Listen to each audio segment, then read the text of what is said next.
Hello, it's me, Salty, and this is my stream.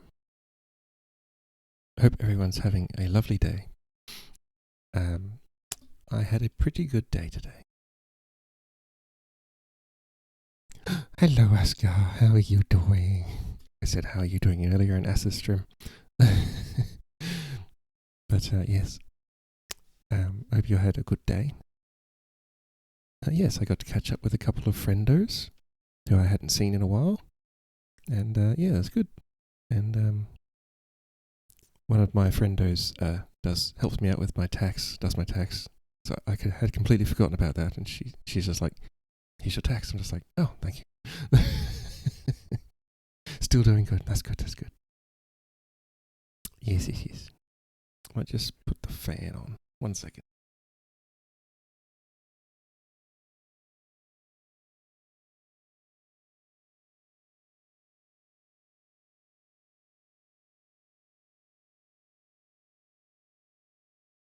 I don't like still air. So,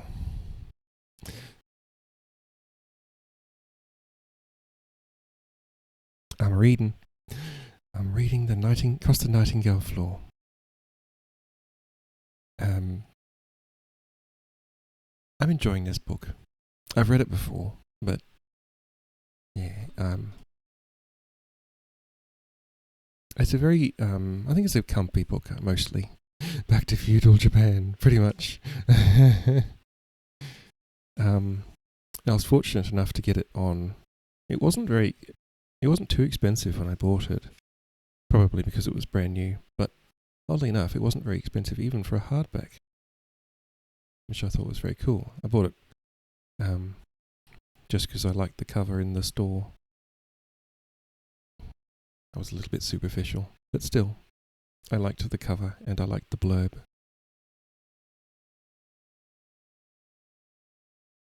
Tell me you wouldn't buy this.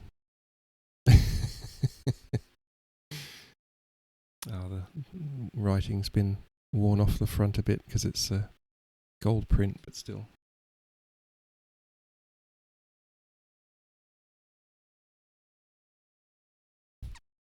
So yes, back to feudal Japan.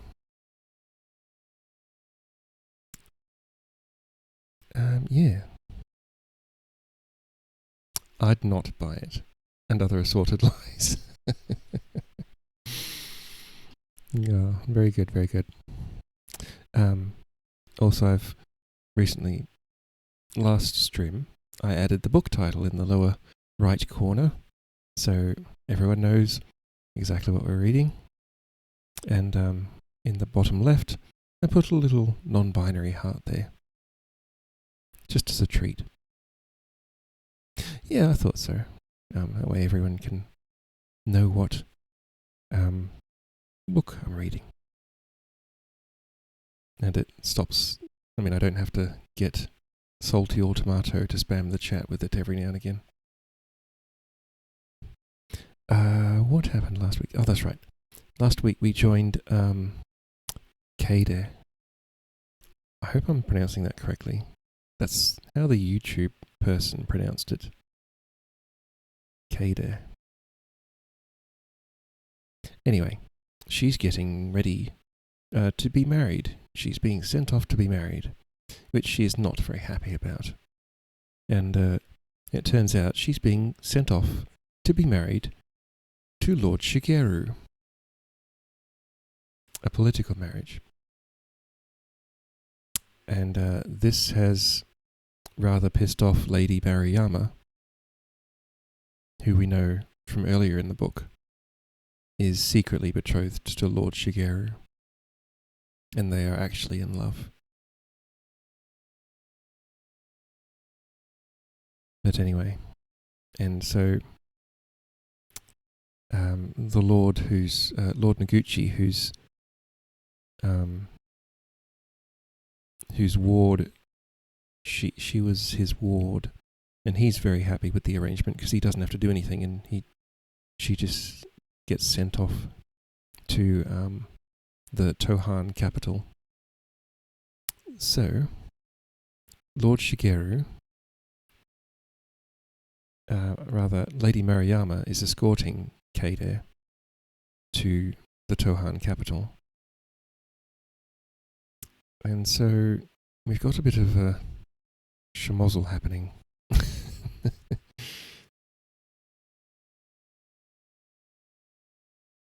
And poor Kaede is wondering why the hell Lady Maruyama doesn't like her. It's nothing to do with her, it's just she's set to be married to her one true love. So anyway, chapter 5. Let's see if we can get through the chapter in one stream. I think we can.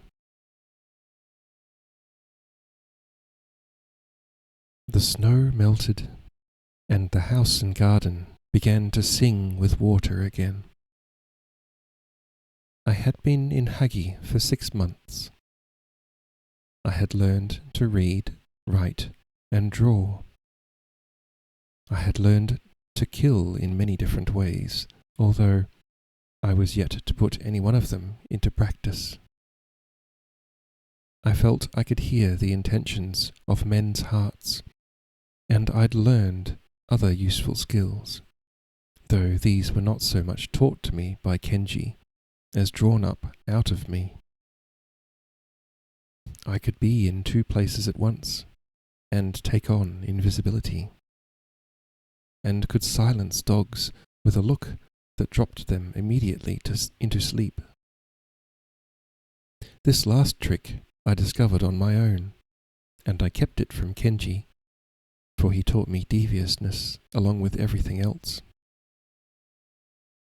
I used these skills whenever I grew tired of the confines of the house and its relentless routine of study, practice, and obedience to my 2 severe teachers.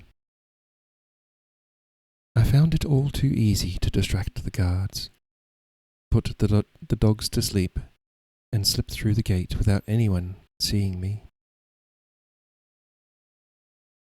Even Ichiro and Kenji more than once were convinced I was sitting somewhere quietly in the house with ink and brush, when I was out with Fumio, exploring the back alleys around the port, swimming in the river, listening to the sailors and the fishermen, breathing in the heady mix of salt air, hemp ropes and nets, and seafood in all its forms, raw, steamed, grilled, made into little dumplings or hearty stews that made our stomachs growl with hunger.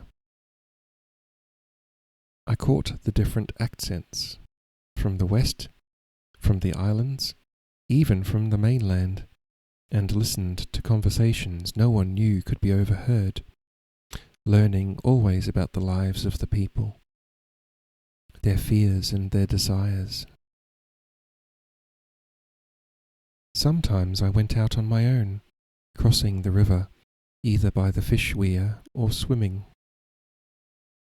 I explored the lands on the farther side, going deep into the mountains, where farmers had their secret fields, tucked away among the trees, unseen and therefore untaxed. I saw the new green leaves burgeon in the coppices, and heard the chestnut groves come alive with buzzing insects seeking the pollen on their golden catkins.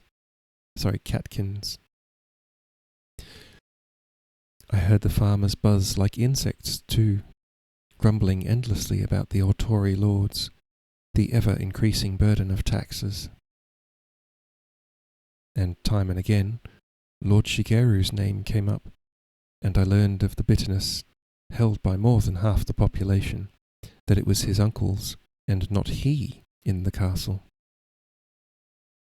This was treason, spoken of only at night or in the deep forest, when no one could overhear except me, and I said nothing about it to anyone. Spring burst on the landscape. The air was warm, the whole earth alive.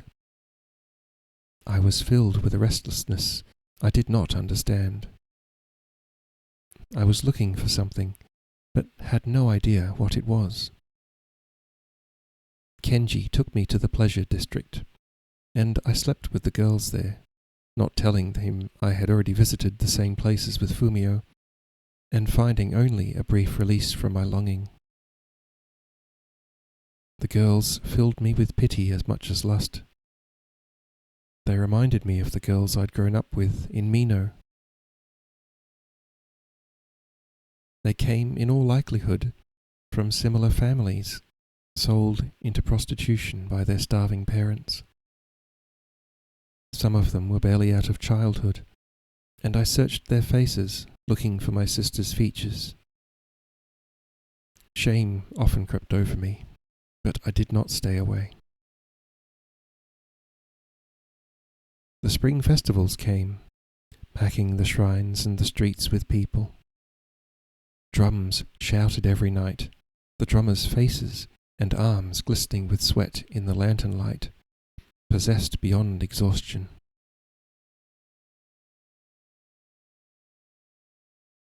That would be an interesting story.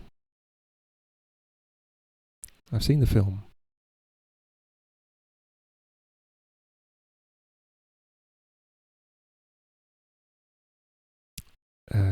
I could not resist the fever of the celebrations, the frenzied ecstasy of the crowds. I'll have to watch it again. One night, I'd been out with Fumio, following the god's statue as it was carried through the streets by a throng of struggling, excited men. I had just said goodbye to him when I was shoved into someone, almost stepping on him. He turned towards me, and I recognized him. Watch party. It was the traveller who had stayed at our house and tried to warn us of Aida's persecution. A short, squat man with an ugly, shrewd face, he was a kind of peddler who sometimes came to Mino. Before I could turn away, I saw the flash of recognition in his eyes, and saw pity spring there too. He shouted to make himself heard above the yelling crowd. "Tomasu!" I shook my head, making my face and eyes blank, but he was insistent. He tried to pull me out of the crowd into a passageway. "Tomasu, it's you, isn't it? The boy from Mino." "You're mistaken," I said. "I know no one called Tomasu." "Everyone thought you were dead." "I don't know what you're talking about," I laughed, as if at a great joke, and tried to push my way back into the crowd. He grabbed my arm to detain me, and as he opened his mouth I knew what he was going to say. "Your mother's dead. They killed her.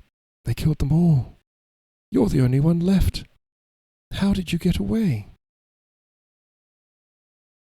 He tried to pull my face close to his. I could smell his breath, his sweat. "You're drunk, old man," I said. "My mother is alive and well in Hofu, last I heard." I pushed him off and reached for my knife. "I am of the Otori clan."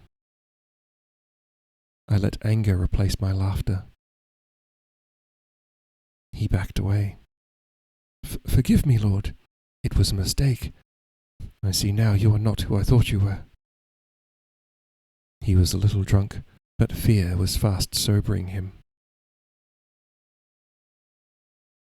Through my mind flashed several thoughts at once, the most pressing being that now I would have to kill this man, this harmless peddler who had tried to warn my family. I saw exactly how it would be done. I would lead him deeper into the passageway, take him off balance, slip the knife into the artery in the neck, slash upwards, then let him fall, lie like a drunk, and bleed to death. Even if anyone saw me, no one would dare apprehend me. The crowd surged past us. The knife was in my hand. He dropped to the ground, his head in the dirt, pleading incoherently for his life. I cannot kill him, I thought. And then, there is no need to kill him. He's decided I'm not Tomasu. And even if he has his doubts, he will never dare voice them to anyone. He is one of the hidden, after all. I backed away and let the crowd carry me as far as the gates of the shrine. Then I slipped through the throng to the path that ran along the bank of the river. Here it was dark, deserted, but I could still hear the shouts of the excited crowd, the chants of the priests, and the dull tolling of the temple bell. The river lapped and sucked at the boats, the docks, and the reeds. I remembered the first night I spent in Lord Shigeru's house. The river is always at the door, the world is always outside, and it is in the world that we must live. The dogs, sleepy and docile, followed me with their eyes as I went through the gate, but the guards did not notice. Sometimes on these occasions I would creep into the guardroom and take them by surprise, but this night I had no stomach for jokes. I thought bitterly how slow and unobservant they were, how easy it would be for another member of the tribe to enter, as the assassin had done. Then I was filled with revulsion for this world of stealth, duplicity, and intrigue that I was so skilled in. I longed to be Tomasu again, running down the mountain to my mother's house. The corners of my eyes were burning. The garden was full of scents and the sounds of spring. In the moonlight, the early blossoms gleamed with a fragile whiteness. Their purity pierced my heart. How was it possible for the world to be so beautiful and so cruel at the same time? Lamps on the veranda flickered and guttered in the warm breeze. Kenji was sitting in the shadows. He called to me. Lord Shigeru has been scolding Ichiro for losing you. I told him, you can gentle a fox, but you'll never turn it into a house dog. He saw my face as I came into the light. What happened? My mother is dead. Only children cry. Men and women endure. Within my heart, the child, Tomasu, was crying, but Takeo was dry-eyed. Kenji drew me closer and whispered, Who told you? Someone I knew from Mino was at the shrine. He recognized you? He thought he did. I persuaded him he was wrong. But while he still thought I was Tomasu, he told me of my mother's death. I'm sorry for it, Kenji said perfunctorily. You killed him, I hope. I didn't reply. I didn't need to. He knew almost as soon as he'd formed the question. He thwacked me on the back in exasperation, as Ichiro did when I missed a stroke in a character. You're a fool, Takeo. He was unarmed, harmless. He knew my family. It's just as I feared. You let pity stay your hand. Don't you know the man whose life you spare will always hate you? All you did was convince him you are Tomasu. Why should he die because of my destiny? What benefit would his death bring? None. It's the disasters his life, his living tongue, may bring that concern me, Kenji replied. and went inside to tell Lord Shigeru.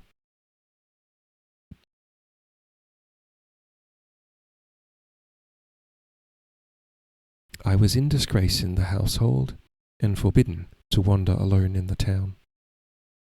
Kenji kept a closer eye on me, and I found it almost impossible to evade him. It didn't stop me trying. As always, an obstacle only had to be set before me for me to seek to overcome it. I infuriated him by my lack of obedience, but my skills grew even more acute, and I came to have more and more confidence in them. Lord Shigeru spoke to me of my mother's death after Kenji had told him of my failure as an assassin. You wept for her the first night we met. There must be no sign of grief now. You don't know who is watching you. So the grief remained unexpressed in my heart. At night, I silently repeated the prayers of the hidden for my mother's soul and for my sisters, but I did not say the prayers of forgiveness she had taught me. I had no intention of loving my enemies. I let my grief feed my desire for revenge.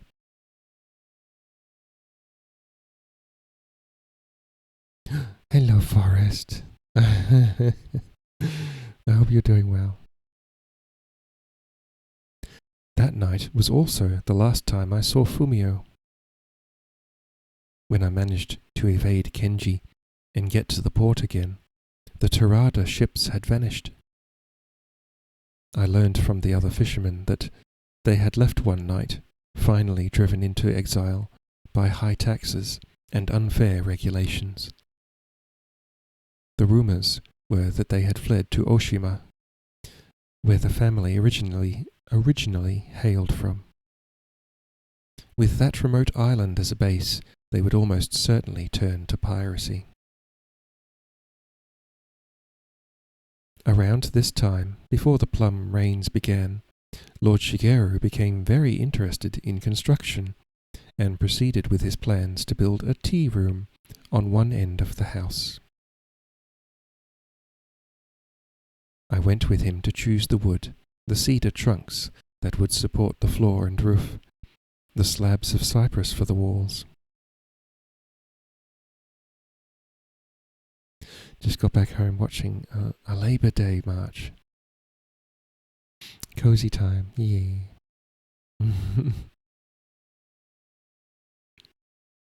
The smell of sawn wood reminded me of the mountains, and the carpenters had the characteristics of the men of my village, being mostly taciturn, but given to sudden outbursts of laughter over their unfathomable jokes.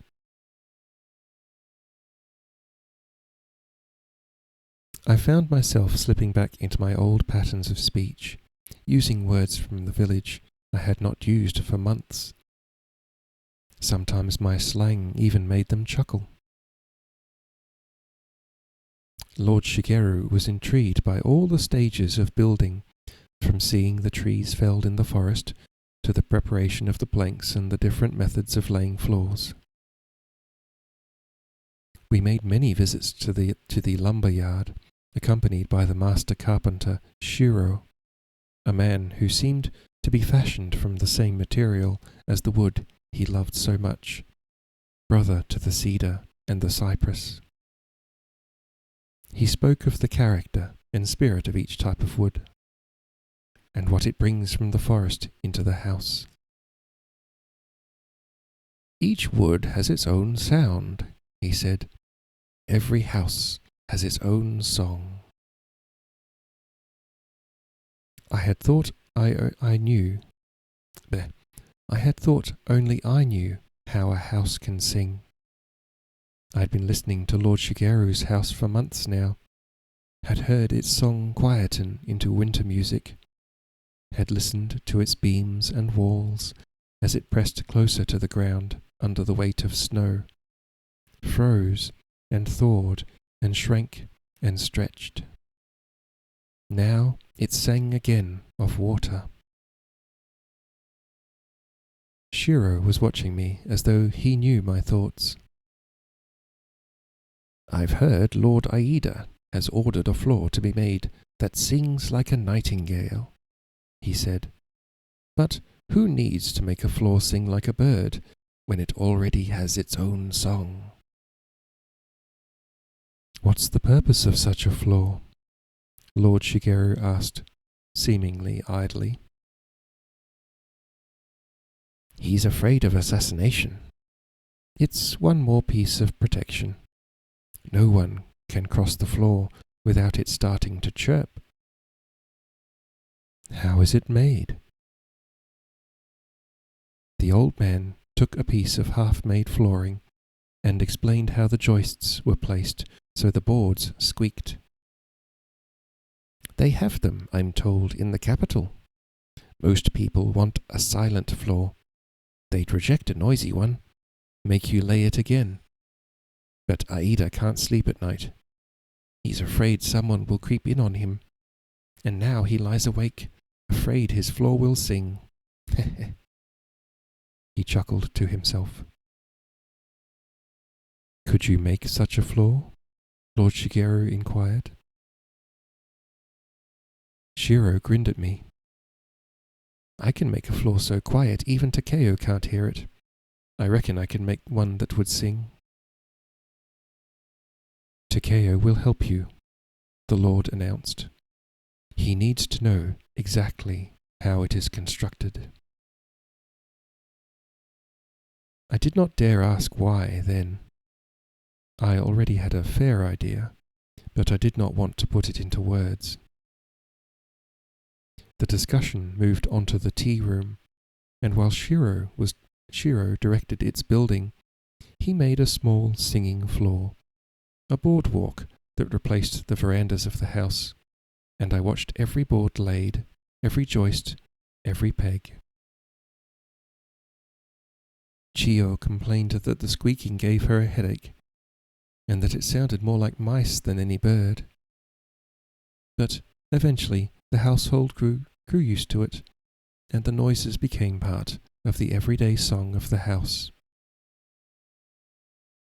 The floor amused Kenji to no end. He thought it would keep me inside.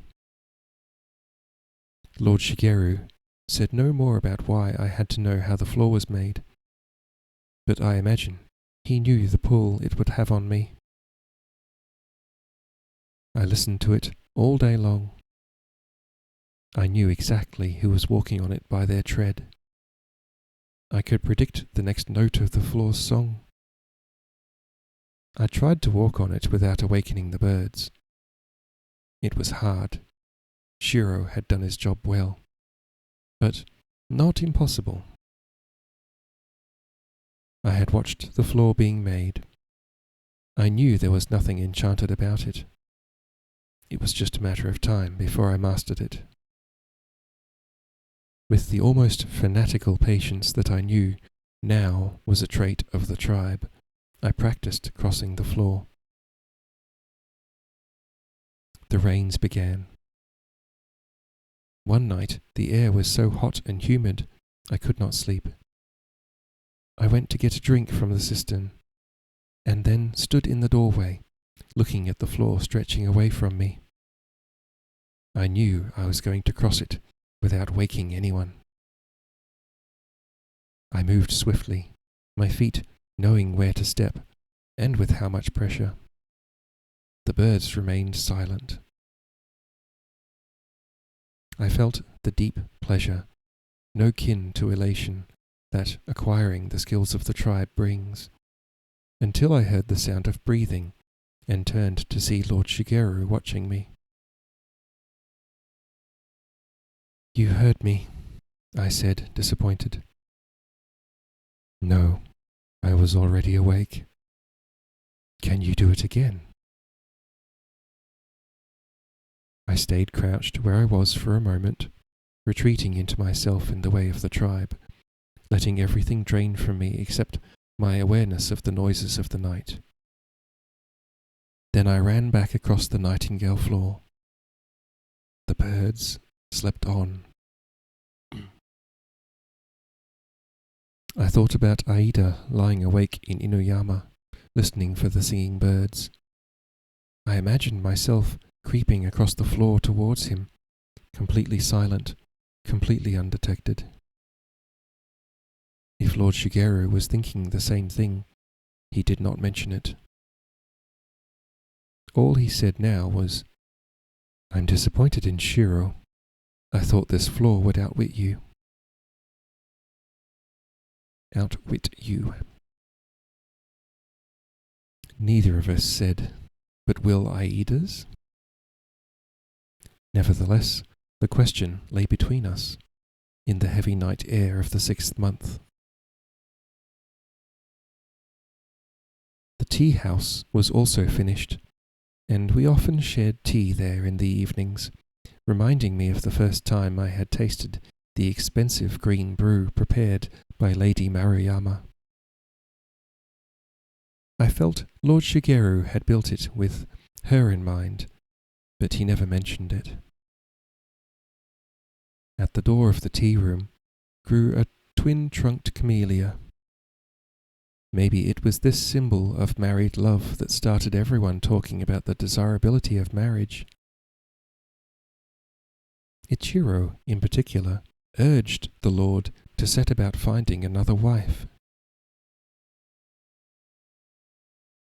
"Your mother's death and Takeshi's have been an excuse for some time, but you have been unmarried for nearly 10 years now, and have no children. It's unheard of." The servants gossiped about it, forgetting that I could hear them clearly from every part of the house. The general opinion among them was in fact close to the truth, although they did not really believe it themselves. They decided Lord Shigeru must be in love with some unsuitable or unobtainable woman. They must have sworn fidelity to each other, the girls sighed, since, to their regret, he had never invited any of them to share his bed. The older women, more realistic, pointed out that these things might occur in songs, but had no bearing on the everyday life of the warrior class. "Maybe he prefers boys," Haruka, the boldest of the girls, replied, adding in a fit of giggles, "Ask Takeo." Whereupon Chiyo said preferring boys was one thing and marriage was another. The two had nothing to do with each other. Lord Shigeru evaded all these questions of marriage, saying he was more concerned with the process of my adoption. For months, nothing had been heard from the clan, except that the subject was still under deliberation. The Autori had more pressing concerns to attend to. Aida had started his summer campaign in the east, and fief after fief had either joined the Tohan or been conquered and annihilated. Soon he would turn his attention again to the middle country. The Autori had grown used to peace. Lord Shigeru's uncles were disinclined to confront Aida and plunge the fief into war again. Yet the idea of submitting to the Tohan rankled with most of the clan. Hagi was rife with rumours and tense. Kenji was uneasy. He watched me all the time, and the constant supervision made me irritable. "There are more Tohan spies in town every week," he said. "Sooner or later, one of them is going to recognize Takeo. Let me take him away. Once he is legally adopted and under the protection of the clan, Aida will think twice about touching him," Lord Shigeru replied. "I think you underestimate him. He will dare anything." "Maybe in the east, but not in the middle country." They often argued about it, Kenji pressing the Lord to let me go away with him, Lord Shigeru evading him, refusing to take the danger seriously, holding that once I was adopted, I would be safer in Hagi than anywhere. I caught Kenji's mood. I was on guard all the time, always alert, always watching. The only time I found peace was when I was absorbed in learning new skills. I became obsessive about honing my talents. Finally, the message came at the end of the 7th month. Lord Shigeru was to bring me to the castle the next day, where his uncles would receive me, and a decision would be given.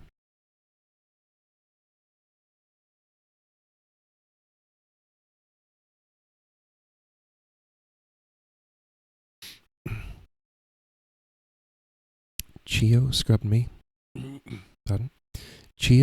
me, washed and trimmed my hair, and brought out clothes that were new but subdued in colour. Ichiro went over and over all the etiquette and the courtesies, the language I should use, how low I should bow. "Don't let us down," he hissed at me as we left. "After all he has done for you, don't let Lord Shigeru down." Kenji did not come with us, but said he would follow us as far as the castle gate.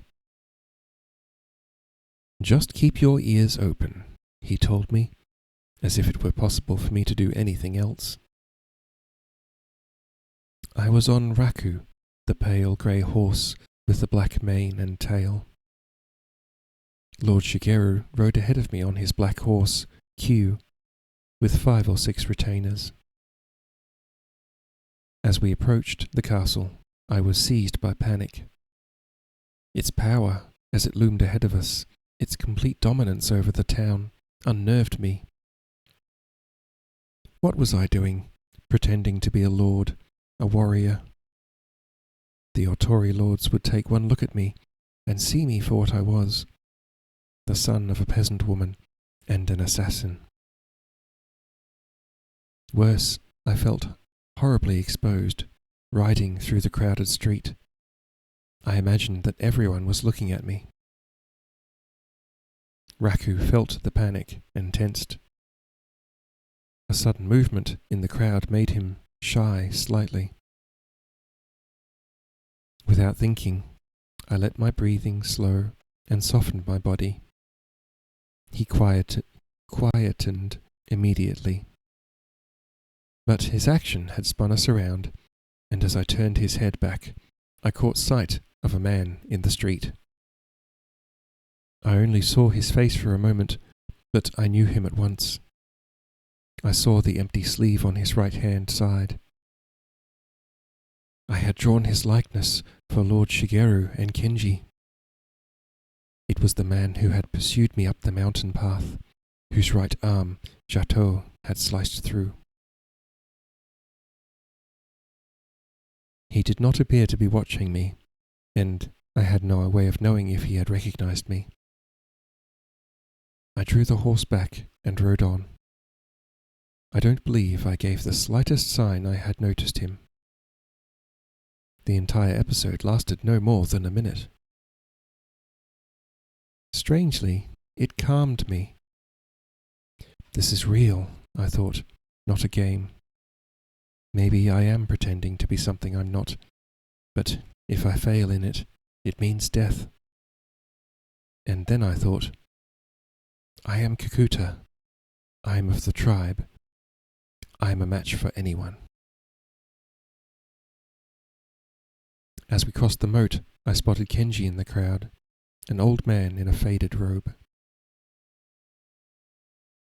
The main gates were opened to us, and we rode through into the first courtyard. Here we dismounted. The men stayed with the horses, and Lord Shigeru and I were met by an elderly man, the steward, who took us to the residence. It was an imposing and gracious building on the seaward side of the castle, protected by a smaller bailey. A moat surrounded it all the way to the sea wall, and inside the moat was a large, beautifully designed garden. A small, densely wooded hill rose behind the castle. Above the trees rose the curved roof of a shrine. The sun had come out briefly, and the stones steamed in the heat. I could feel the sweat forming on my forehead and in my armpits. I could hear the sea hissing at the rocks below the wall. I wished I were swimming in it. We took off our sandals, and maids came with cool water to wash our feet. The steward led us into the house. It seemed to go on forever, room after room stretching away, each one lavishly and expensively decorated. Finally we came to an antechamber, where he asked us to wait for a little while. We sat on the floor for what seemed like an hour at least.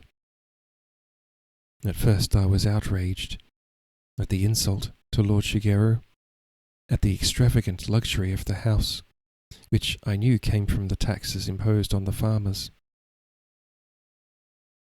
I wanted to tell Lord Shigeru about my sighting of Aida's man in Hagi, but I did not dare speak.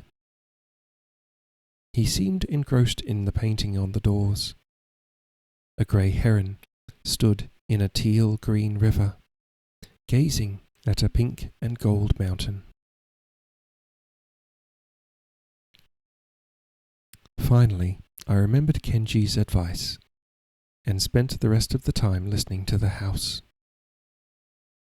It did not sing of the river like Lord Shigeru's, but had a deeper and graver note, underpinned by the constant surge of the sea.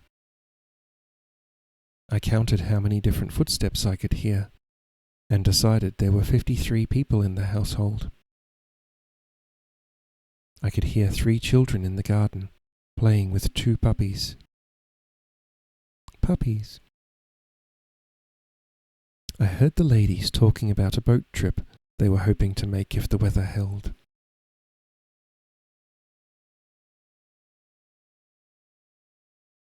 Then, from deep inside the house, I heard 2 men talking quietly.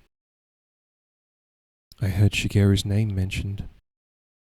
I realized I was listening to his uncles uttering things they would let no one but each other hear. "The main thing is to get Shigeru to agree to the marriage," said one. His was the older voice, I thought, stronger and more opinionated.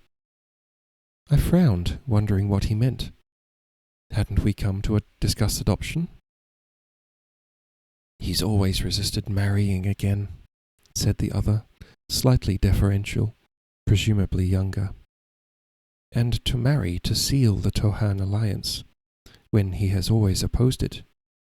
It may simply bring him out in the open." "We are at a very dangerous time," the older man said.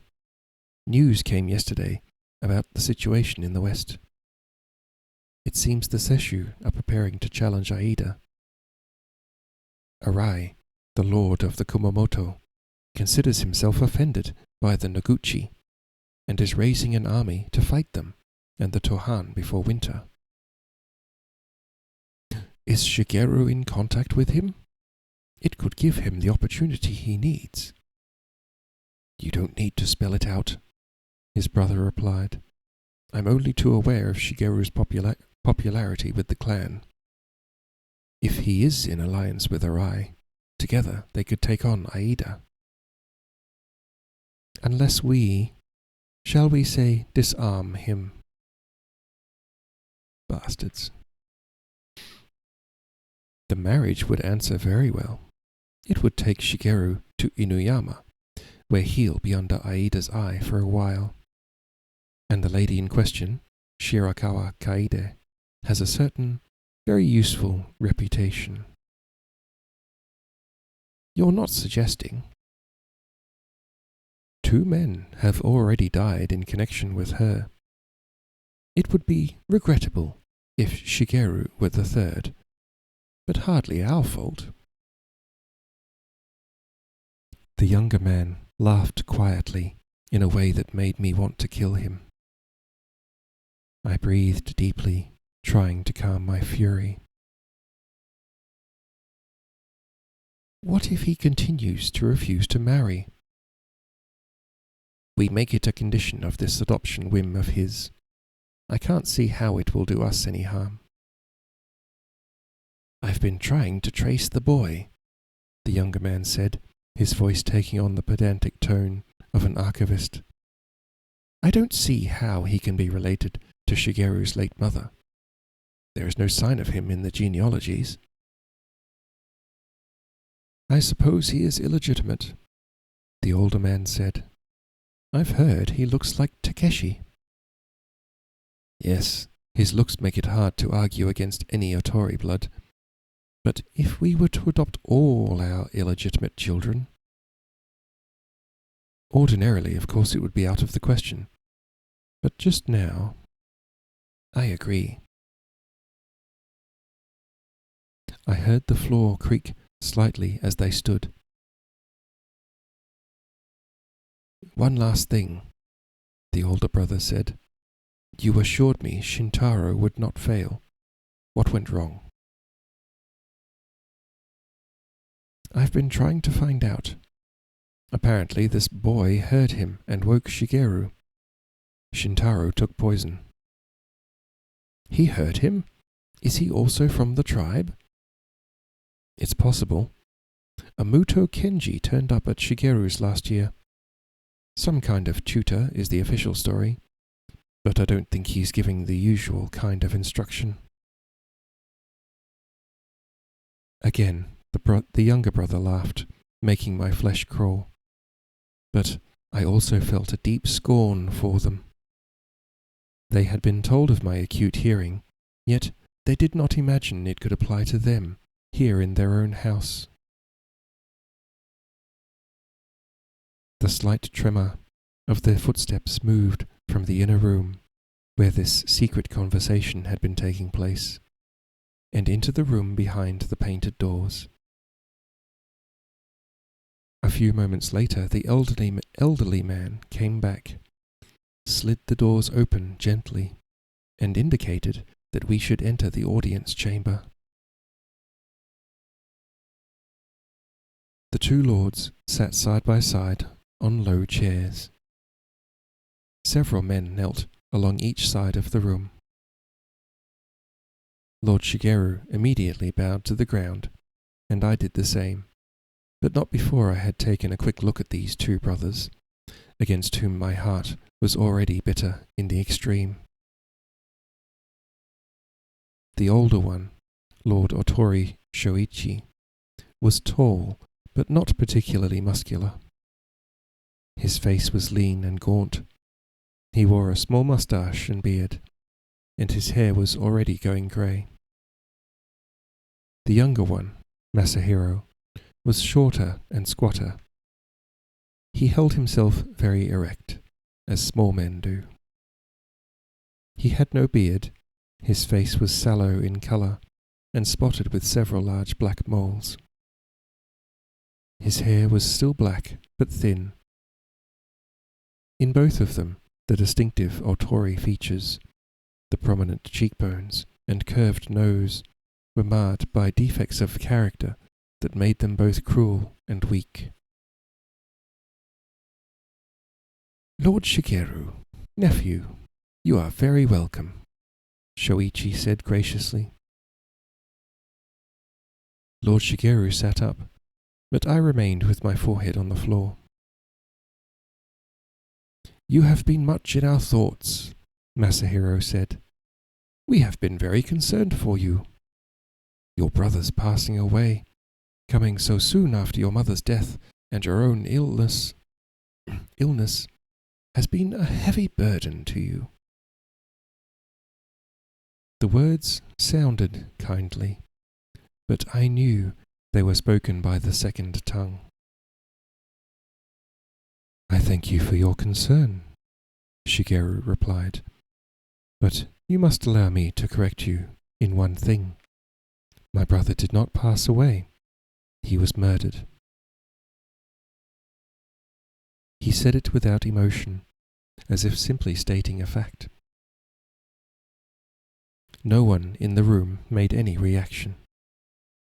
A deep silence followed.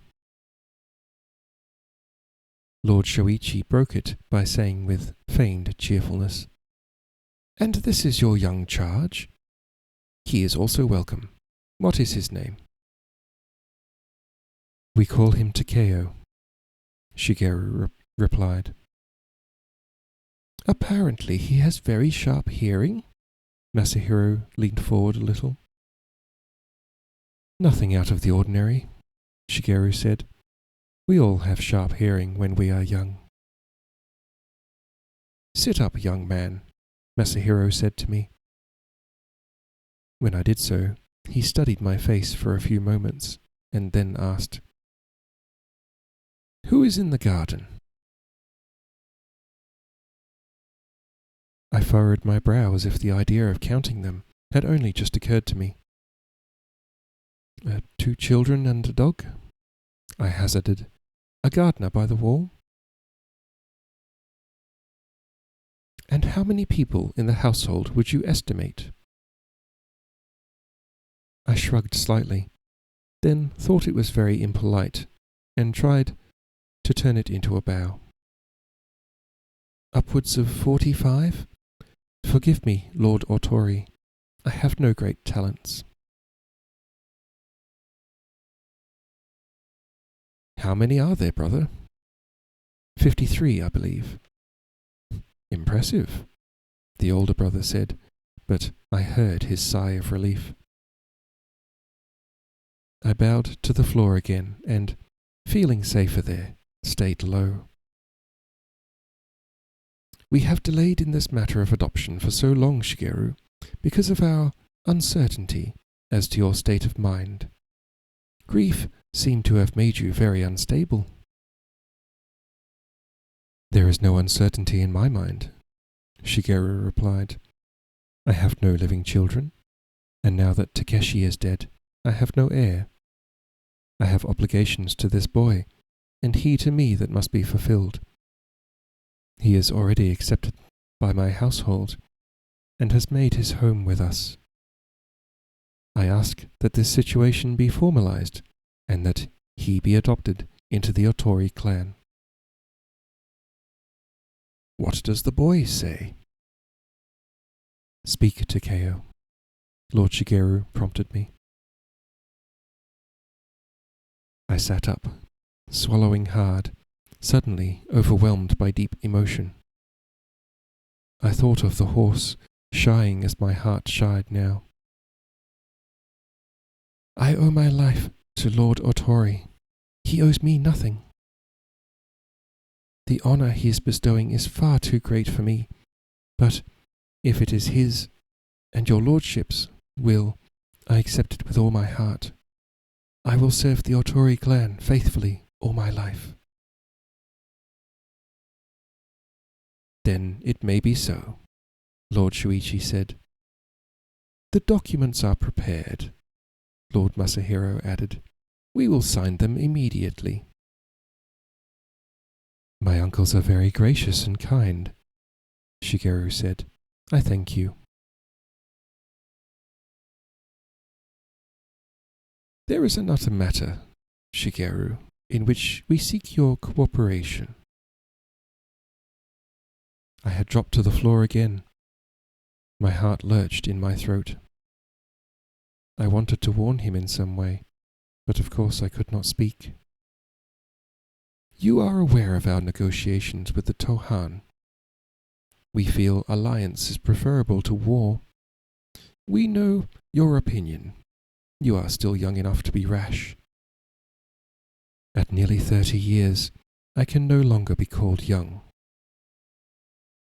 Again, Shigeru stated this fact calmly, as though there could be no arguing with it. "And I have no desire for war for its own sake. It is not the alliance that I object to as such. It is the current nature and conduct of the Tohan. His uncles made no response to this remark, but the atmosphere in the room chilled a little. Shigeru also said nothing more. He had made his viewpoint clear enough, too clear for his uncle's liking. Lord Masahiro made a sign to the steward, who clapped his hands quietly, and a few moments later tea appeared, brought by a maid who might have been invisible. The 3 Otori lords drank. I was not offered any.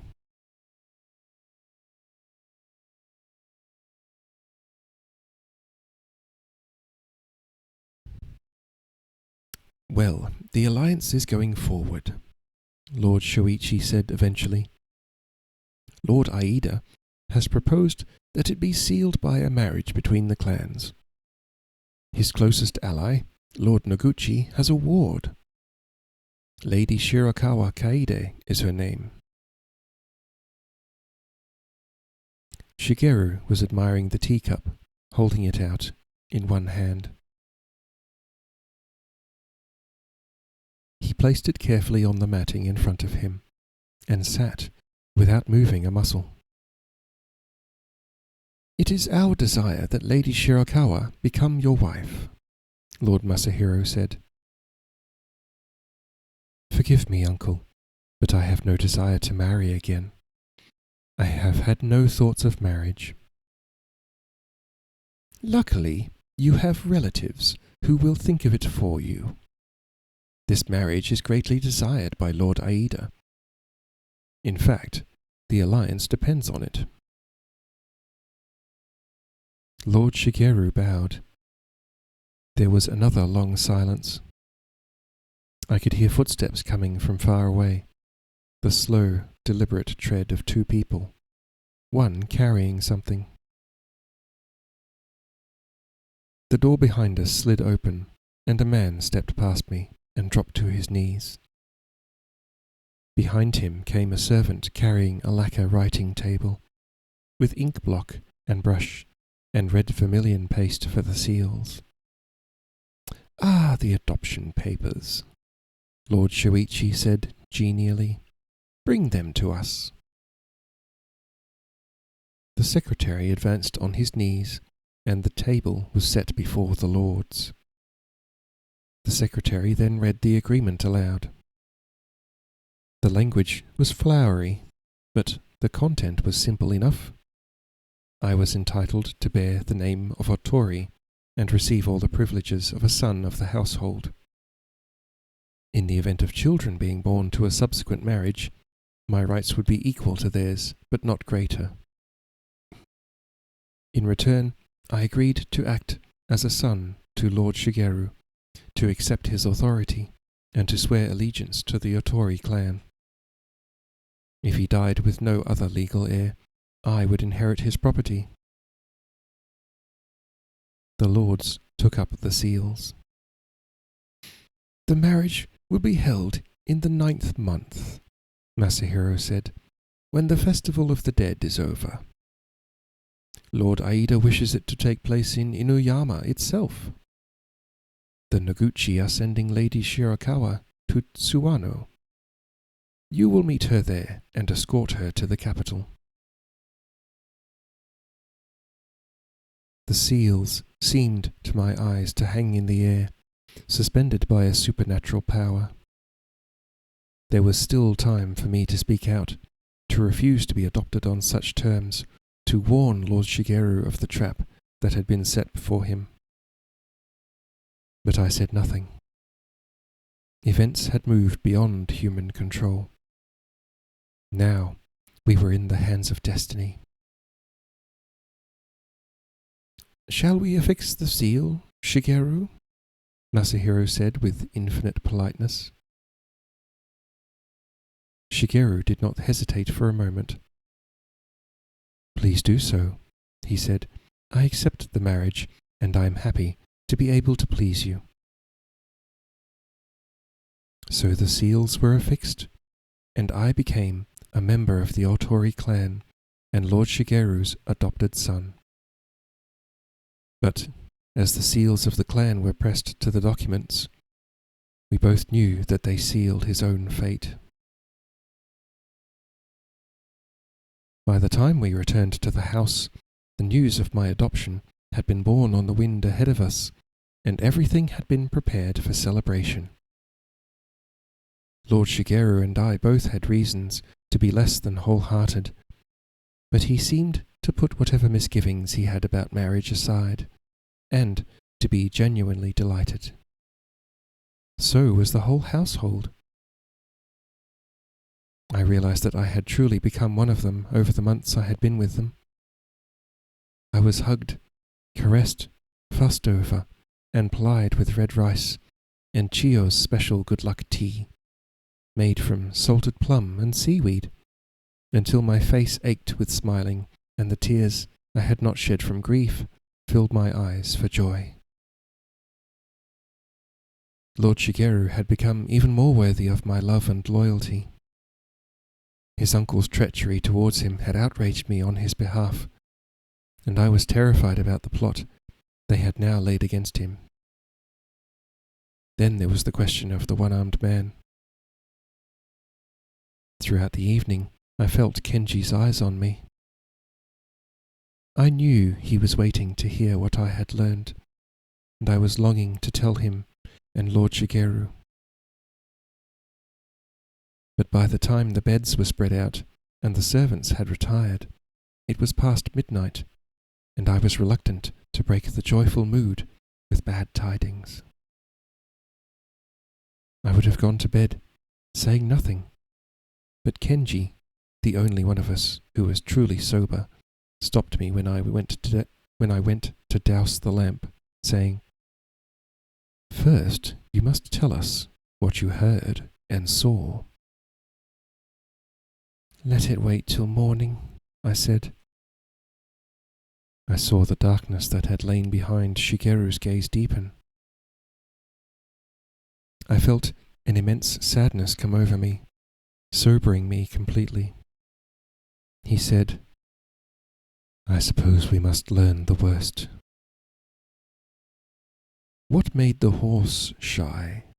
Kenji asked. "My own nervousness, but as he shied, I saw the one-armed man." "Ando, I saw him too. I did not know if you had. You gave no sign of it." "Did he recognize Takeo?" Lord Shigeru asked immediately. "He looked carefully at both of you for an instant, and then pretended to have no further interest. But just the fact that he is here suggests he had heard something." He looked at me and went on, "Your peddler must have talked." "I am glad the adoption is legal now," Shigeru said. "It gives you a certain amount of protection." I knew I had to tell him of the conversation I had overheard, but I was finding it hard even to speak of their baseness. "Forgive me, Lord Otori," I began. "I heard your uncles speaking privately." "While you were counting or miscounting the household, I suppose," he replied dryly.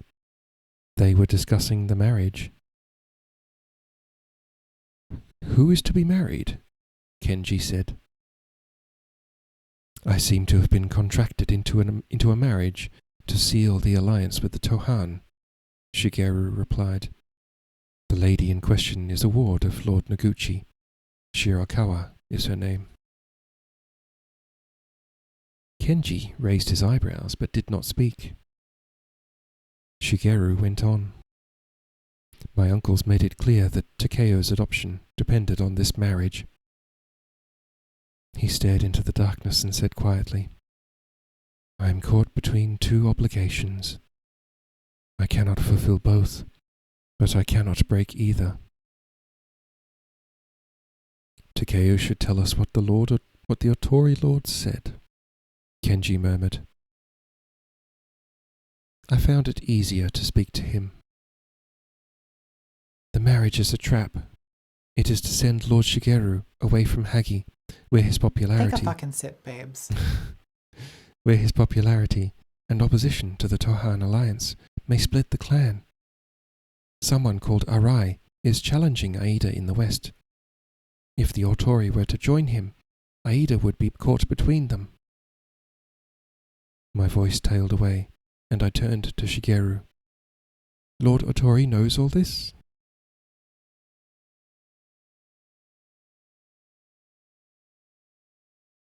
Thank you, Asuka. You're cutie.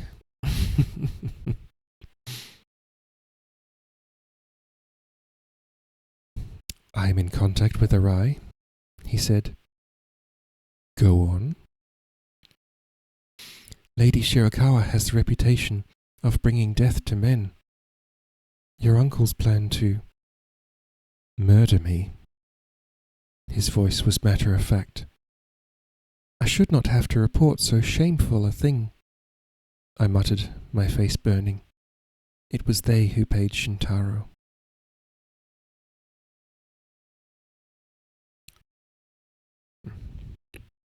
Outside, the cicadas shrilled. I could feel sweat forming on my forehead. It was so close and still, a dark night with no moon or stars. The smell of the river was rank and muddy, an ancient smell, as ancient as treachery. I knew I was no favourite with them, Shigeru said, but to send Shintaro against me, they must think I am really dangerous. He clapped me on the shoulder. I have a lot to thank Takeo for. I am glad he will be with me in Inuyama. You're joking, Kenji exclaimed. You cannot take Takeo there. It seems I must go, and I feel safer if he is with me. Anyway, he is my son now. He must accompany me. Just try and leave me behind, I put in. So you intend to marry Shirakawa Kaede? Kenji said. Do you know her, Kenji? I know of her. Who doesn't? She's barely 15, and quite beautiful, they say. In that case, I'm sorry, I can't marry her. Shigeru's voice was light, almost joking. But it will do no harm if everyone thinks I will, for a while at least. It will divert Aida's attention, and will give us a few more weeks. What prevents you from marrying again? Kenji said. You spoke just now of the two obligations you are caught between. Since you agreed to the marriage in order that the adoption should go ahead, I understand that Takeo stands first with you. You're not secretly married already, are you? As good as, Shigeru admitted after a pause. There is someone else involved. Will you tell me who? I've kept it secret for so long. I'm not sure I can, Shigeru replied. Takeo can tell you, if he knows. Kenji turned to me. I swallowed and whispered, Lady Maruyama?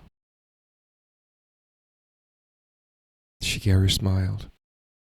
How long have you known? Since the night we met the lady at the inn in Chigawa.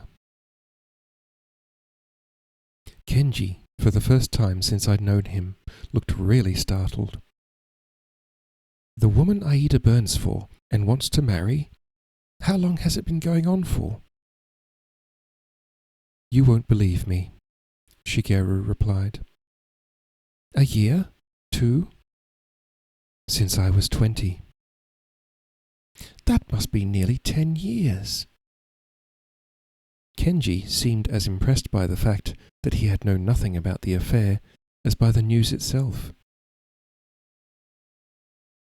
Yet another reason for you to hate Aida. He shook his head in amazement. It is more than love, Shigeru said quietly. We are allies as well. Between them, she and Arai control the Seishu and the southwest. If the Otori joined them, we can defeat Aida. He paused and then went on. If the Tohan take over the Otori domain, we will see the same cruelty and persecution that I rescued Teku from in Mino. I cannot stand by and watch Aida impose his will on my people. See my country devastated, my villages burned. My uncles, Aida himself, know that I would never submit to that. So they mean to remove me from the scene. Aida has invited me into his lair, where he almost certainly intends to have me killed. I intend to use this to my advantage. What better way, after all, to get into Inuyama? Kenji stared at him, frowning. I could see Shigeru's open-hearted smile in the lamplight. There was something irresistible about him. His courage made my own heart catch fire. I understood why people loved him. These are things that do not concern the tribe, Kenji said finally. I've been frank with you. I trust that all this will go no further. Lady Maruyama's daughter is a hostage with Aida. Apart from that, more than your secrecy, I would be grateful for your help.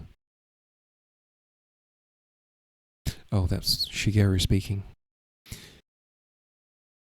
I would never betray you, Shigeru, but sometimes, as you yourself said, we find ourselves with divided loyalties. I cannot pretend to you that I am not of the tribe. Takeo is Kikuta. Sooner or later, the Kikuta will claim him. There is nothing I can do about that. It's up to Takeo to make that choice when the time comes, Shigeru said. I have sworn allegiance to the Otori clan, I said. I will never leave you, and I will do anything you ask of me. For I was already seeing myself in Inuyama, where Lord Aida Sadamu lurked behind his Nightingale Floor. End of chapter 5. How we doing? Now 20.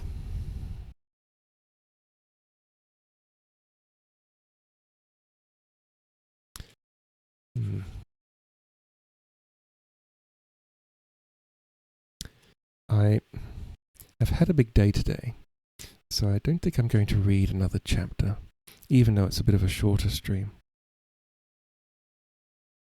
Oh, goodness. Stretch. Stretchy stretch.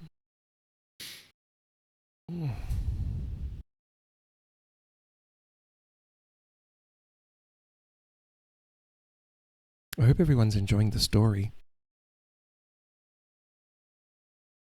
I do love political intrigue, I guess, between, like, the families.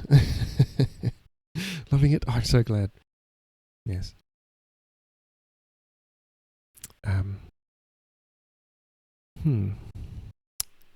Yes, tomorrow, of course, I will not be streaming because it's Thursday, and Thursday 1st of the month, which means that it's Ari's Marbles night.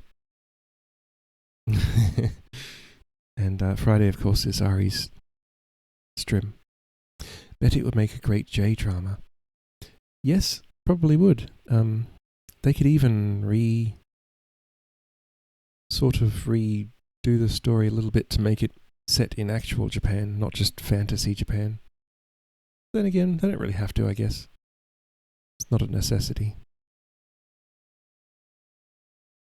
Oh, I finished watching Shogun. My goodness. I loved it. They made quite a lot of changes to hurry the story along because they obviously couldn't fit it all. But yeah, I very much enjoyed it, and I thought the casting was pretty good. The acting was very good, and how many episodes is it? There's 10 episodes, and it's a complete series, so it's just 10 episodes. I'll just double check that, but yeah, I'm pretty sure it's 10. Yes, it is 10 episodes. So yeah, they changed a few things around, but they made it all fit nicely. And of course, this one, unlike the previous miniseries from the 90s or 80s or whatever, this one focused on all the characters, not just John Blackthorne.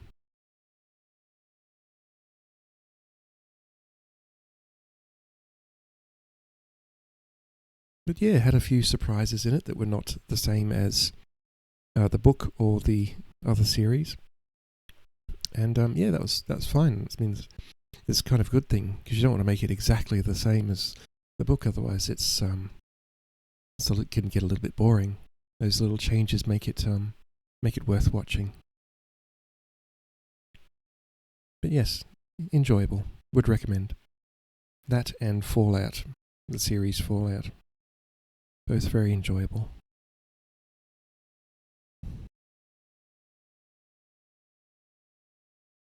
Deviating from the story can often not work out great. Glad it did in this instance.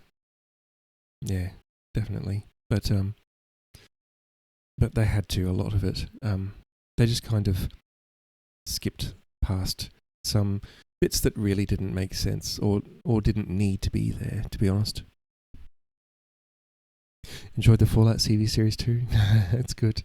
Yes, I very much enjoyed it. I'm just like, this is great. And Walton Goggins is amazing as usual. I'm very much a fan of his. I saw him first in the TV series Justified with Timothy Oliphant, which is like stories of, I think, marshals in the more untamed parts of America's South. And yeah, he's been in quite a lot of things. I think he was in one of the Ant-Man movies, actually. And he was in The Hateful Eight as well. They really chose the best actor for the job. Yeah, they chose very well. Sort of a cowboy guy. He did very well.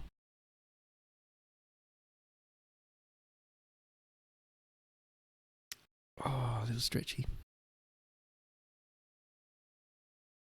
Stretch.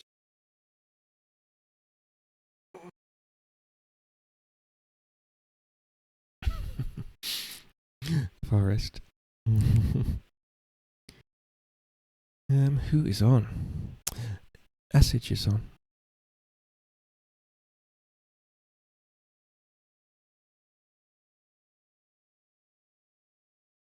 Big stretch, yay. Big stretch. Happy, how you doing, lovely?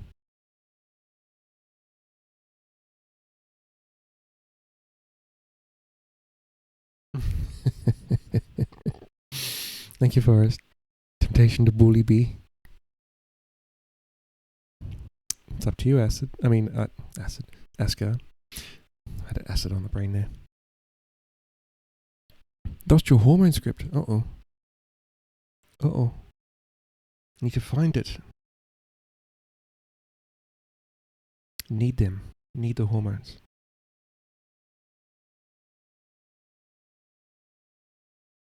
Chronico. Why am I following Chronico? I don't know. Who are these people that I follow?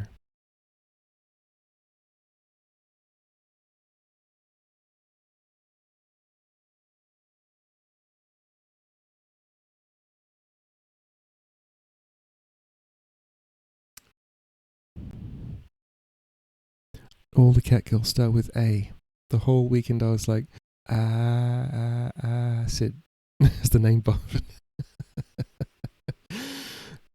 B. You're collecting cat girls that start with A.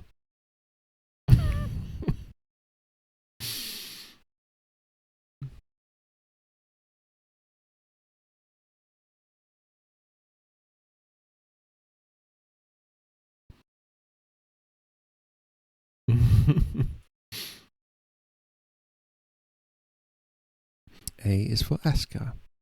A is for Acid. A is for Ari. A is for Ali. Kitty, hello. How you doing? How you doing, Petal? I'm glad you're up and about. I'm doing a bit of a shorter stream today. At least Shara starts with S. Yeah, that's good.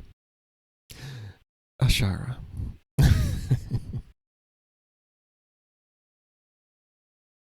I'm going to give a shout out to... Oh, who should I give a shout out to? Actually, I wonder if I can search tags. No, I have to go browse and then search tags. God damn it. Okay. Oh, if you search the reading tag, I'm the third on the list.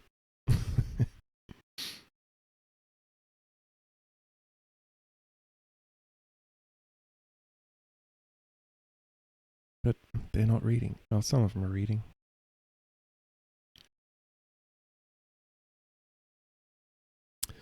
Oh, here we go. I trust you find it. Could always use my dead name. Fuck no. I binged The Dead Boy Detectives. And there was a character, Cat King, that reminded me definitely of B.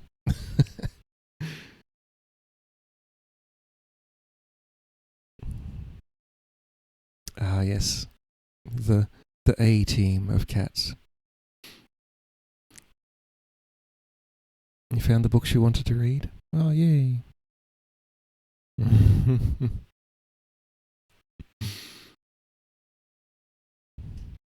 I met up with a friend of mine for lunch, as I was saying earlier.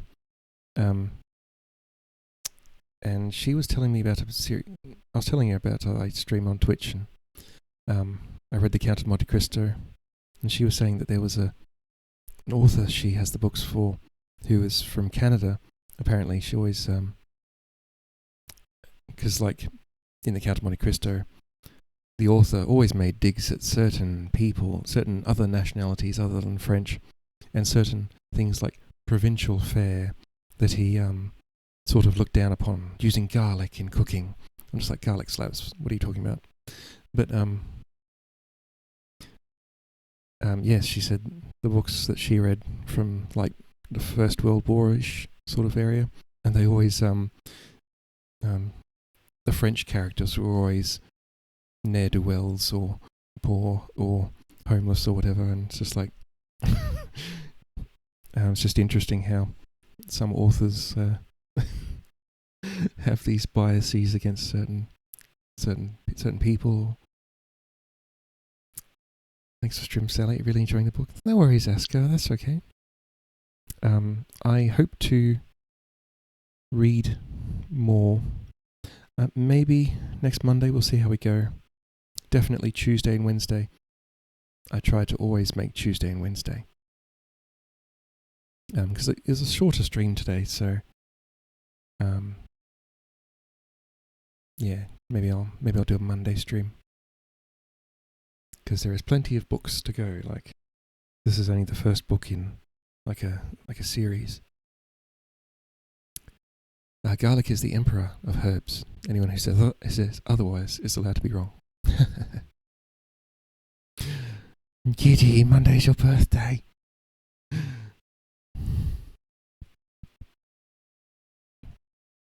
I know who will shout out. Also, Kitty, I missed your stream the other morning. Well, it's my morning. Glory to you and your house. Glory to you, Kitty. The Cat King was played by Lucas Gage. Doing some Orwell in the near future. Ah, okay.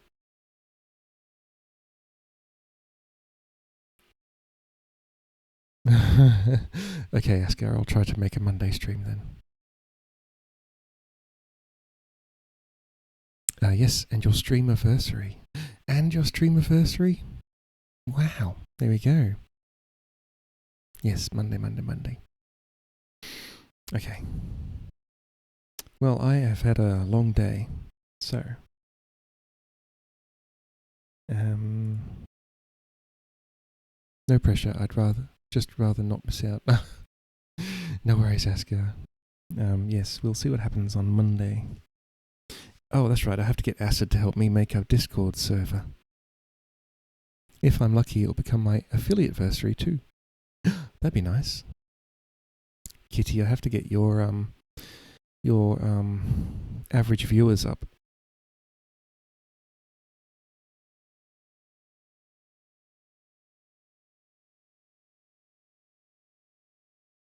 Am I crazy, or could you select your affiliate-versary? Or was that partner anniversary?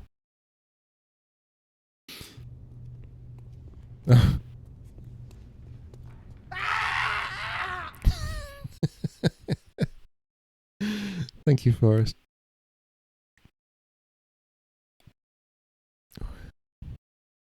The a cappella Acid screams over the weekend.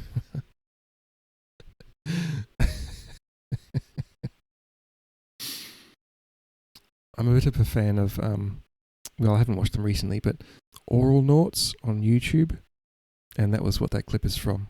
That clip's from a YouTube video called Without Williams, where they remove the John Williams soundtrack at the end of Star Wars. Oral.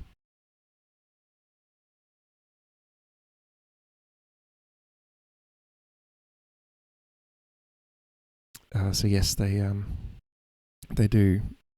They also do funny voiceovers, or did funny voiceovers, like they did like Bane from Dark Knight Rises, and they did like some Kylo Ren videos and things like that.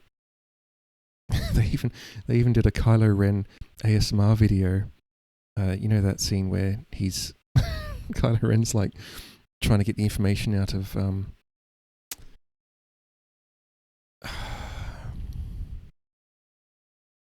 what's the name? Names just escape me sometimes, and I'm just like, Ray, thank you. Yes. Yes, and it's like they do like it was a joke, of course, but they do like ASMR. It's like, where's the map?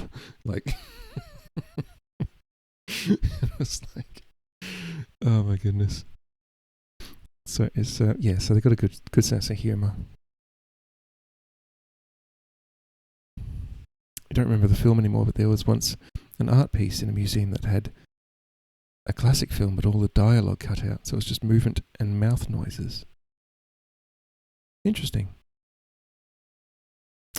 I remember all of the old-timey movies didn't have audio at all. They just had music, and then they had remember they had like sound cards, not sound cards. They had like dialogue cards between little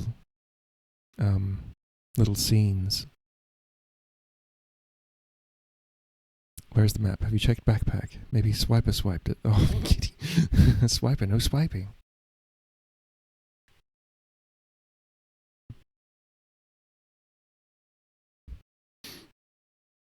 Alright, we're just gonna pick someone.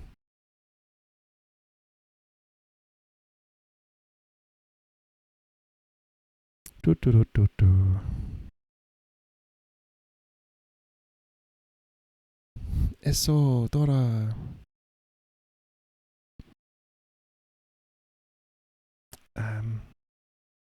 Yeah, Acid. Screw it. We're gonna go with Acid. Raid. Yay. Eso. Eso. Trust me, gay is in, gay is hot. I want some gay, gay it's gonna be.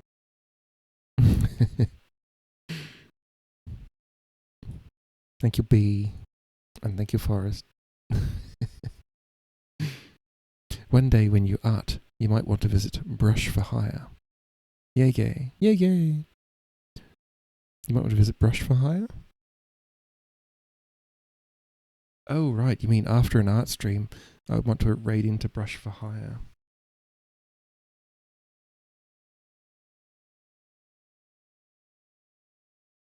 Interesting. Okay.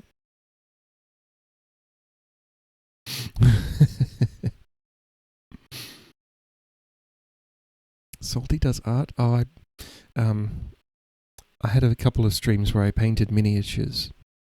I have lots of little fantasy miniature figurines, and I painted a couple on stream. It was a while ago. I've also been meaning to do canvas art, but do you do Warhammer? I have some Warhammer ones. I have some the ones from a while ago. You know, the because they updated it. Something to do with it's like Sigma or something. Whatever, they did a whole refresh or something. I don't really care. I don't play the game. I just paint. But I have miniatures from before that.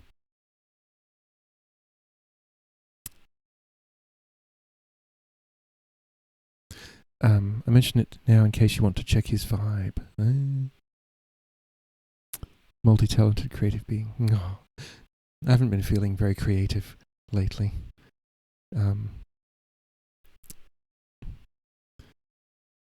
So yeah. Asker, you just fucking do everything. There's a group of us that paint on stream on Friday mornings. Wait, you paint on stream, Asker? Gonna try bully you to come join? Wait a minute, hang on a second. What is this? Hang on a second. What do you mean there's a group of you that paint on stream on Friday mornings?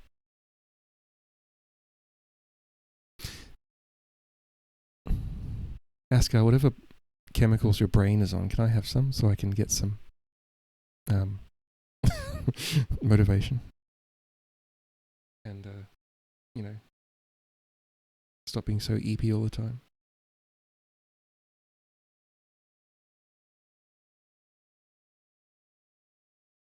I definitely need a Discord.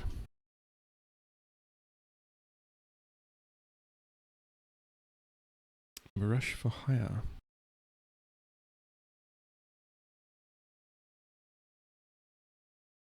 Chewing on Askar's arms does wonders for executive function. I recommend it. That's so funny you say that. I used to chew on my friend's shoulder when I was a kid in primary school. I don't know why. I just did. Spicy. My brain is fueled on medications mostly. I'm just raw dogging life here. Tears about it.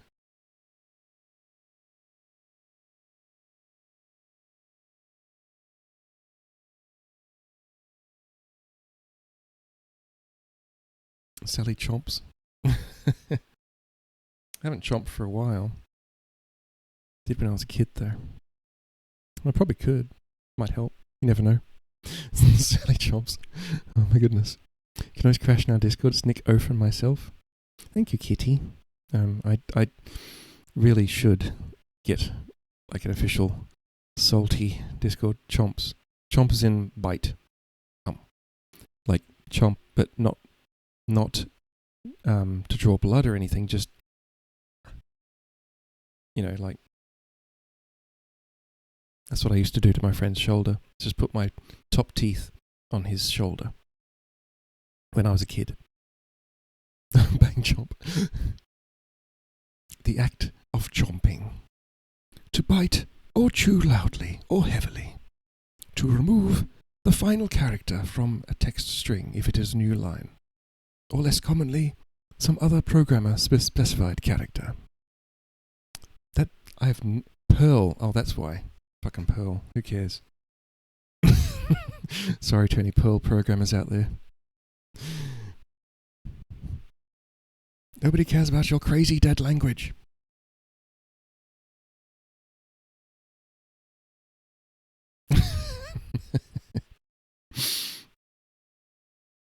I've only ever encountered one Perl program, and that was a mechanic that had held on to this program that their whole business was running off of, and they held onto it with both hands. And so they had, I don't know, they'd had it since like Windows 95 or 98 or something.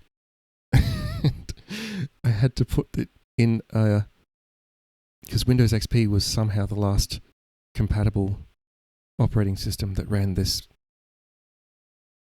poor little program, and so I had to put it in a VM. So the computer was running a VM with Windows XP and this program in. Discussed it use a Go script.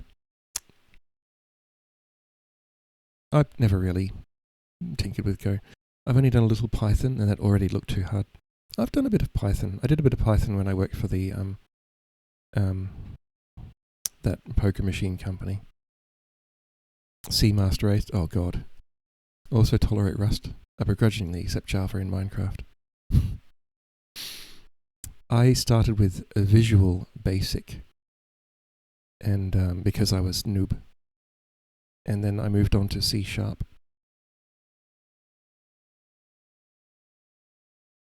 But I've also done Python, and I did a lot of Bash scripting.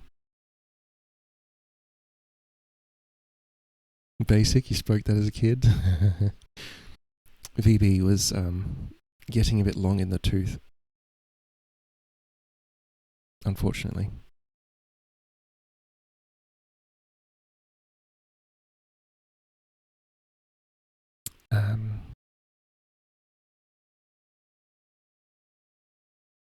Did I miss something?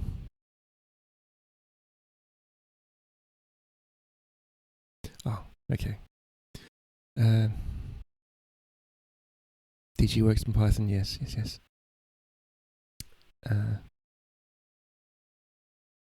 Yeah, Bash scripting I found was great because I could just download additions to it that I needed, like just apt-get, whatever. It's like, oh, you need something that'll go through a Excel spreadsheet and find certain things? Apt-get this thing. Include it in my script. Excellent.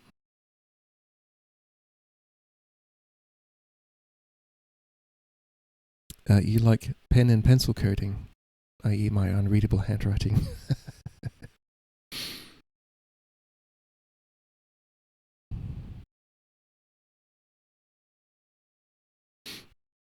Yes, I am. I am very much a fan of repair myself. Actually, I'll show you my latest failed creation if you want.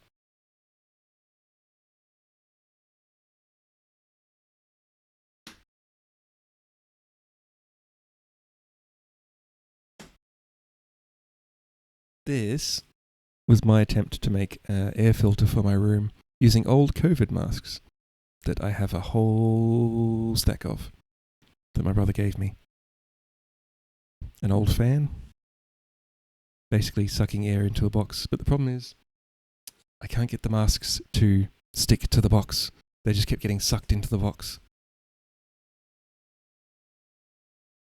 So yes, I'm going to have to rethink that one. I'm going to get like a mesh, and then put the mask on the mesh, and then seal it from around there. Because my other prototype actually worked quite well. I had it running with a computer fan for a year, and then I looked at the damn mask and was like, there are a lot of particles in that. So it definitely did something. So I was trying to make my upgraded version, but it was too powerful. It sucked all the masks in. So yes, need a rethink. Or maybe but I could just buy a square filter and make a box out of it. But that would defeat the purpose of using the old COVID masks.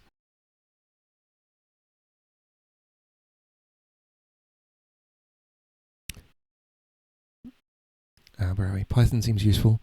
Seems fast to code in. Like the human to code bottleneck isn't severe with Python. But you're just such a slut for how optimized compiled C is. Compiled C is very optimized, yeah.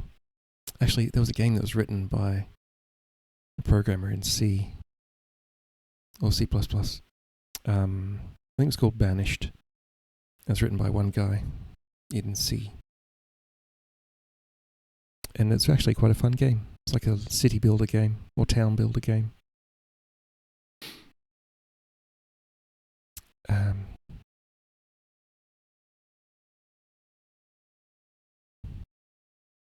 use Dynamo on BIM modeling sometimes. It's fairly easy because it's basically just plugging wires between boxes. Banished is nice. Banished is a nice game. Yeah. There's actually a new game that I was watching Day 9 play earlier this morning. Very short. I think it's called Mana Lords or something like that.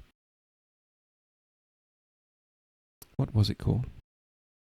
Yeah, Mana Lords. It's in early access, so it's not actually that playable at the moment, but it looks like it's going to be a very good game. Mana Lords is awesome. Good. Yes, I was watching Day 9 play it. I like Day 9. He's cool. I've been watching Day 9 for a while. Well, not on and off, you know, sometimes when I get the chance. His attitude, he's always so happy and like, and he just has that kind of personality that really, I don't know, it's really attractive personality. Honestly, the streams I've seen on that game, it already runs super well on early access game. It runs super well, yes. It's more the game itself sort of needs developing further, the actual gameplay. But yes, the game is running very well.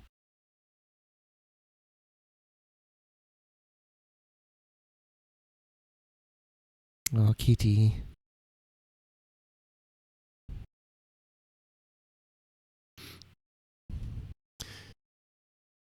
Keep going, Kitty.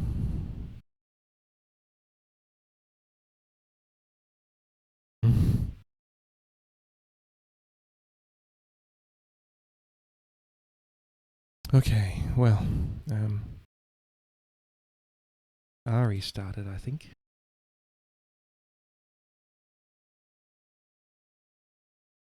So I got a choice between Acid and Ari.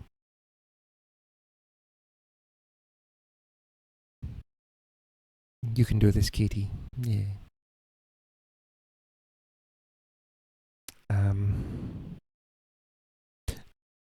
We might raid Acid because Acid lost one of her jobs today, the job that she really liked at the RSPCA. So yeah, I think we might raid. No, he's Kitty. Very fashionable. Yep. Yeah.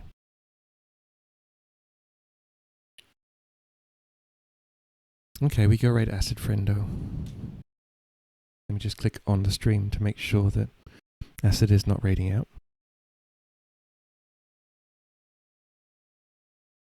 Okay. You 100% thought someone didn't like her and had it out for her? Wait, really?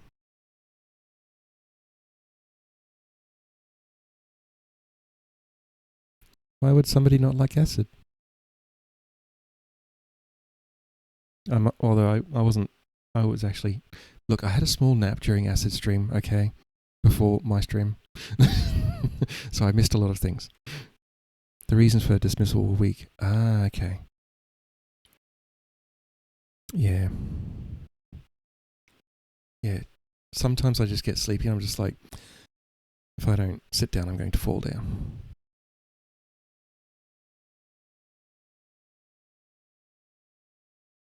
We'll raid through. I'm lurky while you get beverages and maybe food. Okay, Kitty. I'm going to start the raid now.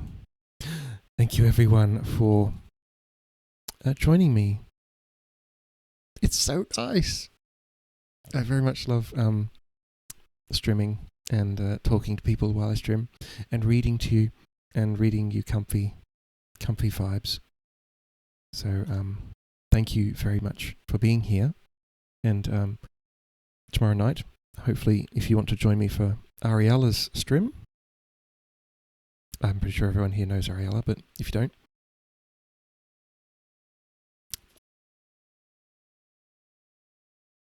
this is where I'll be tomorrow. Tomorrow night.